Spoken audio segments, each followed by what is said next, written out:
നമസ്കാരം. സുസ്ലോൺ എനർജി നാളെ റിസൾട്ട് പ്രഖ്യാപിക്കുകയാണ്. വൻ പ്രതീക്ഷകളാണ് റിസൾട്ടിലുള്ളത്.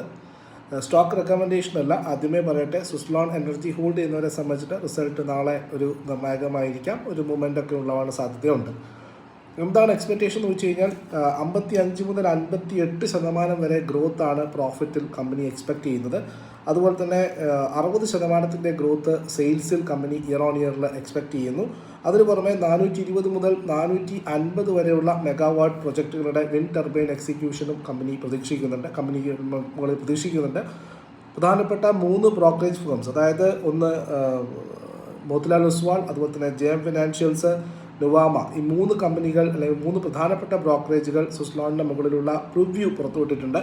അതിൽ നുവാമയുടെ കാര്യം പ്രകാരം പ്രോഫിറ്റ് ആഫ്റ്റർ ടാക്സ് 471 കോടി രൂപയായിരിക്കും. അതായത് 56% വർധനമാണ് കഴിഞ്ഞ വർഷവുമായിട്ട് കമ്പയർ ചെയ്യുമ്പോൾ ഉണ്ടാവുക. അതുപോലെ തന്നെ ക്വാർട്ടർ ഓൺ ക്വാർട്ടറിൽ 60% ഇടിവും സെയിൽസിൽ പ്രതീക്ഷിക്കുന്നുണ്ട്. ഇനി മോത്തിലാൽ ഒസ്വാളിൻ്റെ അനുമാന പ്രകാരം പ്രോഫിറ്റ് ആഫ്റ്റർ ടാക്സ് ഏകദേശം 479 കോടി രൂപയായിരിക്കും. അതായത് കഴിഞ്ഞ വർഷവുമായിട്ട് കമ്പയർ ചെയ്യുമ്പോൾ 58% വർധനവും ക്വാർട്ടർ ഓൺ ക്വാർട്ടർ കമ്പയർ ചെയ്യുന്ന സമയത്ത് 60% കുറവുമാണ് മോത്തിലാൽ ഒസ്വാളും പ്രോഫിറ്റ് ആഫ്റ്റർ ടാക്സിൽ എക്സ്പെക്ട് ചെയ്യുന്നത്. ഇനി JM ഫിനാൻഷ്യൽസിൻ്റെ എസ്റ്റിമേഷൻ പ്രകാരം 469 കോടി രൂപയാണ് കമ്പനിയുടെ പ്രോഫിറ്റ് ആഫ്റ്റർ ടാക്സ് എക്സ്പെക്ട് ചെയ്യുന്നത്. 58% വർധന, 55.3% വർധനവ്.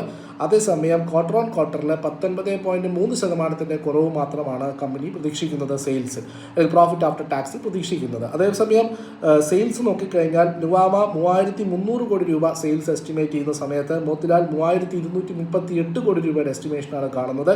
JM ഫിനാൻഷ്യൽസ് 3244 കോടി രൂപയുടെ സെയിൽസാണ് സുസ്ലോണിൽ നിന്ന് നാളെ എക്സ്പെക്ട് ചെയ്യുന്നത്. ഇനി ഇബിറ്റ നോക്കിക്കഴിഞ്ഞാൽ നുവാമ 579 കോടി രൂപയുടെ ഇബിറ്റ പ്രതീക്ഷിക്കുമ്പോൾ മോത്തിലാൽ ഒസ്വാൾ 607 കോടി രൂപയുടെ ഇബിറ്റയും JM ഫിനാൻഷ്യൽസ് 593 കോടി രൂപയുടെ ഇബിറ്റയുമാണ് സുസ്ലോണിൽ നിന്നും പ്രതീക്ഷിക്കുന്നത്. അതായത് എല്ലാവരും ഇയർ ഓൺ ഇയറിൽ ബെറ്റർ ആയിട്ടുള്ള ഒരു ഇബിറ്റയും അതുപോലെ തന്നെ ക്വാർട്ടർ ഓൺ ക്വാർട്ടറിൽ ഡൗൺ ആയിട്ടുള്ള ഒരു ഇബിറ്റയുമാണ് എക്സ്പെക്ട് ചെയ്യുന്നത്. അതുപോലെ തന്നെ പ്രധാനപ്പെട്ട മൈൽ സ്റ്റോൺ ആയിട്ടുള്ള എക്സിക്യൂഷൻ, അതായത് എക്സിക്യൂഷനിൽ മുന്നോട്ടും വലിയ രീതിയിലുള്ള മാറ്റങ്ങൾ കമ്പനിക്ക് കാണാൻ സാധിക്കും.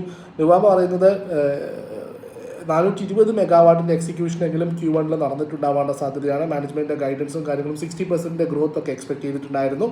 Q1 മാർജിൻ ഏകദേശം 17 മുതൽ 18% ആയിരിക്കും എന്നുള്ളതാണ് 2025 പോലെ തന്നെ.